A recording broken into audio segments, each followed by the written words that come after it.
BIP of Bizarre Interest Productions, and yeah, mentally a bad week for me. But I'll be able to type this somewhere with good air conditioning. Besides, the Kiyamas deserve better video did surprisingly not terribly, so let's talk about stamina type bladers again, because if you think I had an issue with how the Kiyamas were treated, oh, this is a rant I've been thinking about for months now, and if you saw glimpses of it here and there, but in this video, I'm just going to go over through all my grievances with how the stamina types were kind of screwed over the entire anime franchise, why I think it happened, and how I'm glad it's improved to an extent. To some extent, Burst is getting the most slander, but like all my videos, I'll be fair and explore my points, because blind hatred and lacking evidence helps no one, and I owe you guys that much. So let's get into it. If you made it this far, type stamina types deserve better, and let's get started. First of all, this might just be me, but I feel like in terms of characters, stamina bladers tend to have the least amounts or number from my memory. Heck, even now, something I pointed out in a few videos in the past is that the Blade Breakers didn't represent all types, because both Kai and Rei had balance, and I was actually struggling to think of more characters that had stamina type blades from the original. Yes, I know it wasn't called Endurance originally, later changed to Survivor before finally settling on Stamina, but let's be honest, only Tala, Zio, Ming Ming, and Brooklyn were the characters I remembered having stamina type blades. I had to double check the wiki and found out that Emily, Aaron, and Centopath also owned stamina blades. To its credit, Tala, Zio, and Brooklyn were all the main final antagonists of their respective series, and you'll see why I'm amazed by that when we talk about Burst. That being said, I do find it interesting Tala and Zio had the ability to steal people's bit beasts and add it to their own power, only to end up with Tyson and Dragoon beating them by synergizing and freeing them.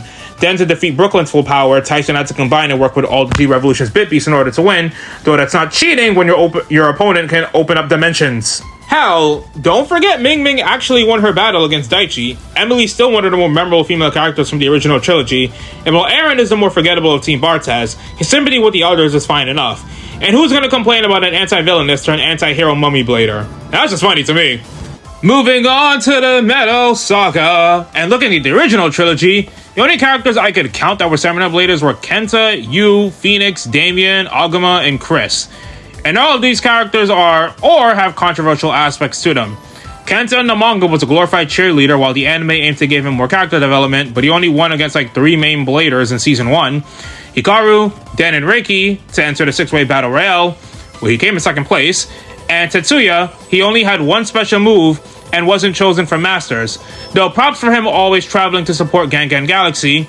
But then Fury tackled his worries about being behind everyone, finally got a 2nd special move in Diving Claw after over 100 episodes, then sort of trained under Ryuga and basically ended up the Gohan to Ryuga's Goku, if the series ended at the Cell arc. It wasn't going to, FYI. Inheriting his friend's Star Fragment and defeating Pluto once Sagittario evolved from Flame to Flash using Diving Arrow. Good on him.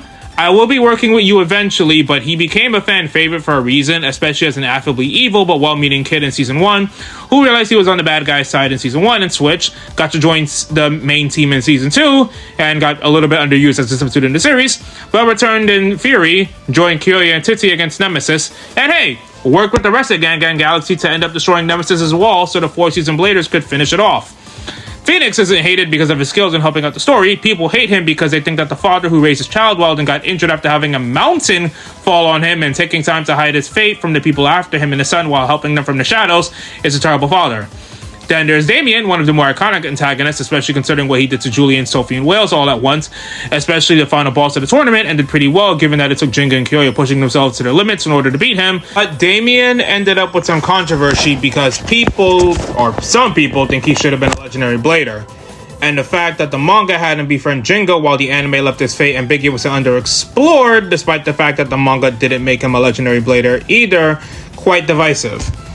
And until Kenta became a legendary blader, we had 2 stamina reps. Aguma was one of the Solar System bladers with the most dangerous special move, and he only lost when he didn't use it. And Chris's debut left Masamune fans traumatized for 14 years, and that's hilariously sad. Yes, I know people hate them because they thought that older characters whose character development was complete over 2 antagonists that needed development were better choices.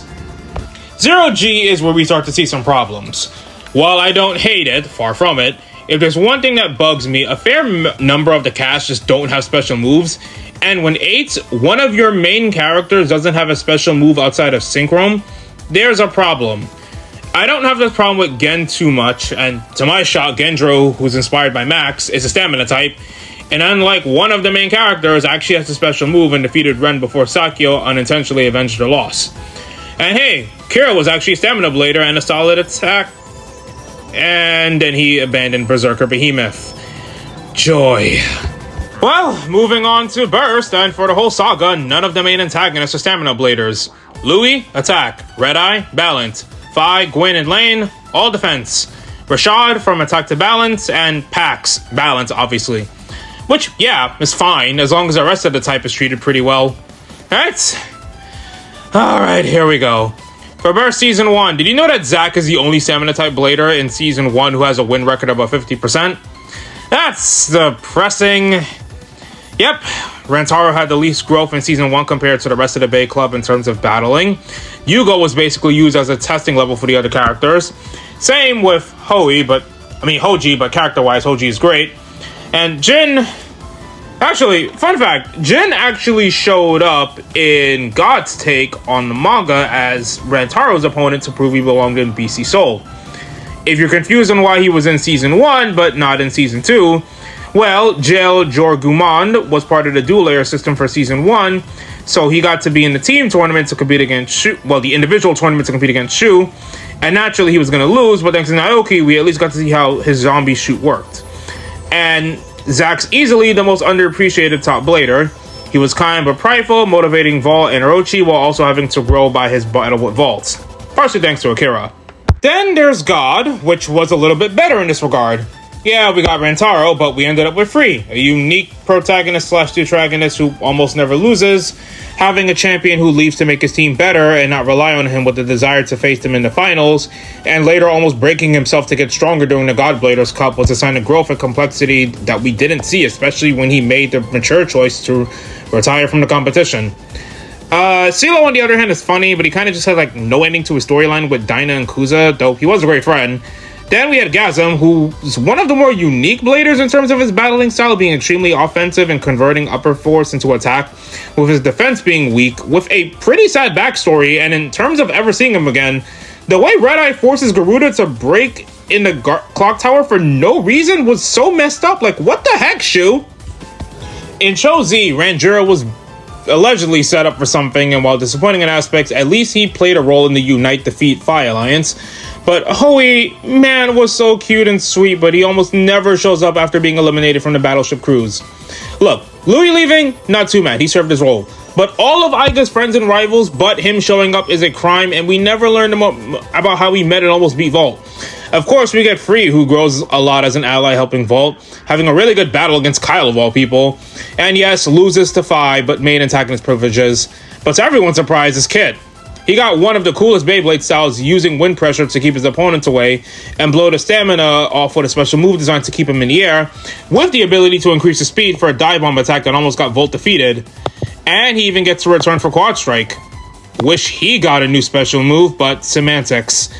But who was really surprising was Toko, who was sort of in the middle of this because he got a new Beyblade, but it's from the God era, and was set up to lose to Suo, and doesn't get to participate in the later arcs. But we actually see him resonate with his Beyblade and is actually able to defeat Suo, earn his respect, and become the new leader of the Bay Club. Wish it was spread out more throughout the story, but at least it's something. GT is weird in this regard because with Grand Dragon, it's not a stamina type, but more of a stamina boost. But out of Drum's 3 layers, it's arguably pretty consistent in terms of effectiveness. It helped him beat Fumiya, he was able to tie with Loden with Grand Beat, and was able to beat Pot with this. But with Fumiya and Pot, this is more of a problem because Fumiya doesn't get to battle in the second half of the series. I like the fact that he gets his character arc about his arrogance and his actions against Amane and Victory stemming from trying to live up to his sister's dreams of their idol Free. He's got some of the best battles in the first half of despite him losing, a great battling style with Wizard Fafnir, but even though his team leaving him is a great part of Arc 3, he never gets to battle afterwards. And was it really hard to put him and Joe in Hells vs. Victory's battles as the early match and just give him a last win? As for Pot, Pot's Heaven Pegasus has one of the coolest gimmicks with being able to reset the burst layers to prevent his Bay from bursting and a strong shield and attack special. And it takes until he fights Delta to get to burst, and he's the least antagonistic of the GT3, even helping as a test fight for Imperial. But then he also doesn't show up after that. There was this whole semi-rivalry with Amane about who was going to unlock Gold Turbo first, and while Amane got to do it, Pot never even took part in that. Which is a shame because more battles or an Amane rematch was right there. For Sparking, because it was the Legends and their mentees fighting one another, Free, Rantaro, and Ranjiro got chances to show how strong they were. Though it sucks Free and Cisco's team got the least number of points, and the fact that we didn't get the Free and Cisco versus Shu and Lane fight on screen until the end hurts, even though we kind of have a good idea of what happened and why things went the way that it did. Makes sense if you think about it. But let me know in the comments if you want me to expand upon that in a future video. Plus, that means only 2 blades out of 11 are stamina. Meanwhile, we've had 4 attack types: Vault, Louis, Hyuga, Drum, 3 balance types: Shu, Aiga, Hikaru, 2 defense types in Cisco, Lane, 3 if you count Wakia, which leaves stamina as the lowest represented with just Rentaro and Renjiro having the same Beyblade, and Free. Would have been a great time to have Zack back, but that's on the toy line too. Then we get to Dynamite Battle with Free returning and Renzo getting his own Beyblade. Renzo's problem is that he doesn't get enough focus or introspection on his character, no new special move, and I didn't talk about this, but until Quad Strike, he's the only character amongst the 10 Bladers that only has 1 special move. Free isn't that bad. At his first 2 battles against Bell are great, but the problem is that his final fight against Bell feels so anticlimactic. Basically, Free beat him in their second encounter despite Bell coming close because Free used a slow motion burst, I believe accidentally, so you think this time Bell would overcome that, but they just treated it as a power clash near the end. Now, I blame the manga for not giving Free, Shu, and Louis more reasons to show up later on, but the anime also could have worked on that too, though I have to question why the anime opening included Free and Louis in the prank part of the opening when they didn't show up again until the end. So I'm not saying they were bad, but they were definitely underused. So what's the problem with stamina types and burst? Well, I think it comes down to a few factors. Attack and balance are technically easier to write for because their gimmicks allow for more dynamic fights and special moves. Defense type bladers and their blades like Cisco, Wakia, Joshua, Fubuki, Phi, Blind, Amade, and Phenomeno all offer enough variety to make some really entertaining battles and obstacles for their opponent to figure out to offer enough of a challenge or chess match. With stamina types, I think the problem with bursts is that most of them kind of rely on having that tornado special move that serves as a shield, or their Beyblades not having enough gimmicks to be used for more special moves. The Kiyamas only had their tornado attacks until Ranjiro developed Hurricane Counter, and Rentaro had Mach Tornado dubbed Roaring Tornado. Zack's metal balls extending and increasing the weight destruction was actually turned into a special move in the manga and treated as Iron Shoot or Iron Launch. But while it took until fighting Volt to lose, it took until his fight with Akira where he developed Rolling Shot and Rolling the Sunshine, aka in the dub, Solar Boost and Solistus Boost. Which, comment section, let me know which names do you prefer. Heck, and I'm still mad about this now, but Zack also had a Beyblade released for the God Layer system in Season 2, but he was never included in the manga as an opponent or a member of any of the teams, and the anime never included him in the season as a Blader even though his Beyblade released in August of 2017, when the last Blader revealed for the God Bladers Cup in Kurtz had his Beyblade released in December. Considering around the time was when they want to try and look for Shu in the Snake Pit, and afterwards you had Joshua in the setup towards the finals of the World League, I'm surprised they didn't just make Zack a member of Royals or an independent Blader testing out BC Soul's skill. Finding out he wasn't used in the manga at all was ridiculous, and I could say the same thing about Ken, but that's a story for another day. Like, if you were to ask me who had the most dynamic battle styles out of the Stamina Burst Bladers in the show, it's Zack, Free, Gazam, Kit, Fumiya, Pot, Rentaro after episode 23 of Sparking, and Hoji anytime he tried something risky like trying to neutralize Shield Crash in one move. And it's because they all had something more than just a one generic tornado move or a gimmick that's just easy to exploit. Like how Jin's special move isn't necessarily going to be effective on someone like Shu. At least CeeLo's personality was fun to watch, Toko had a counter move, and a few others too, but that's kind of why it felt like it was the least engaging type in Burst. which is a shame because I would love a Beyblade season that focused on a protagonist having a stamina or defensive type. Speaking of which, let's talk about X. I think with X, they've done a decent job with stamina representation, but I do have a few problems.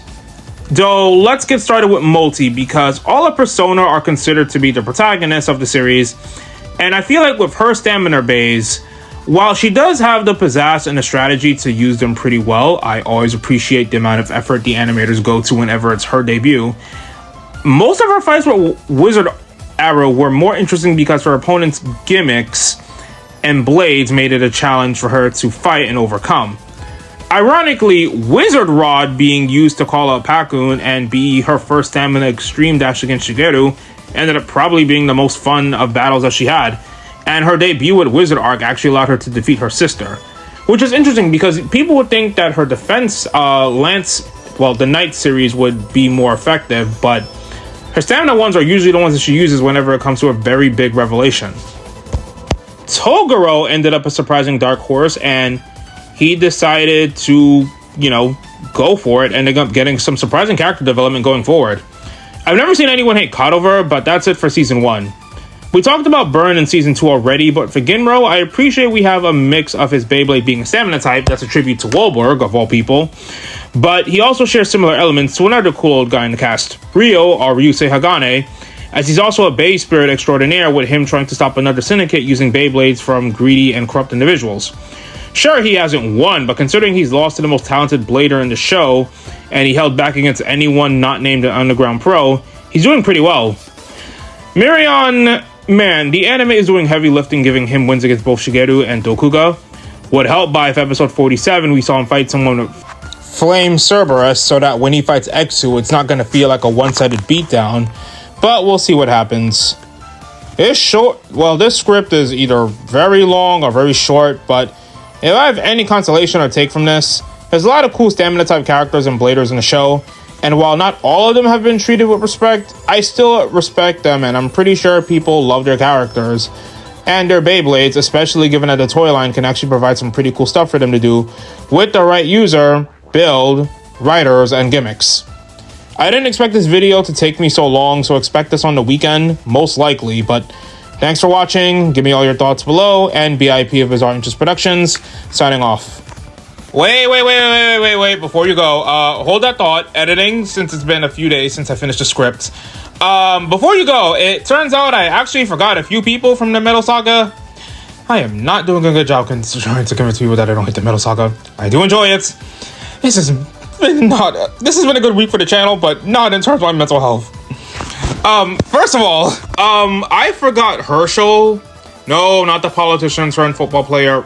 Wait, no, that's reverse. Wait, no, he lost that election. Now he's ambassador to the Bahamas? Yeah, I gotta go there one day. Anyway, the Nemesis Bladers. The Herschel, that's a Nemesis Blader, who exists as decent henchmen, but not much more than that. And yeah, the Metal Saga and the manga and anime have different conditions on what makes someone a legendary blader.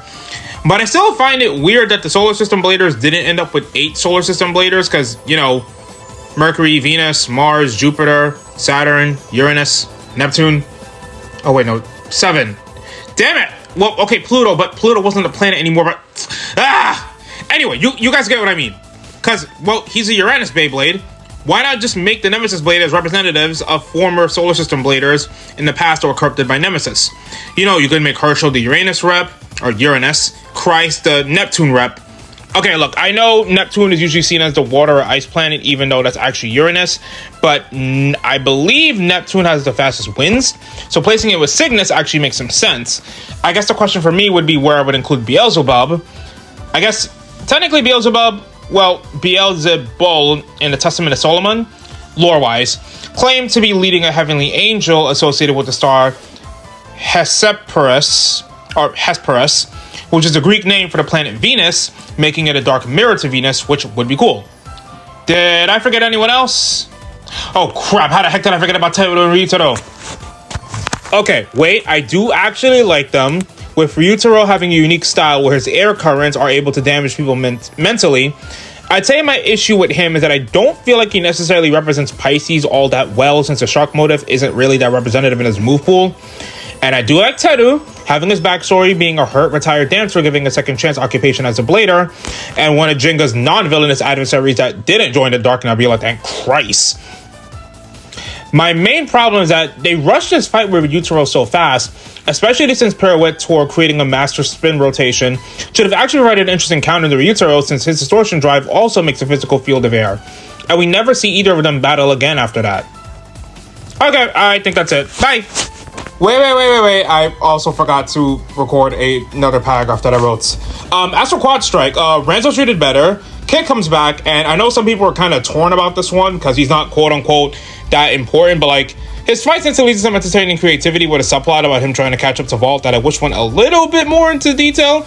But we got Priest starting out with Lightning Pandora, which had a pretty good showing before she ended up with title.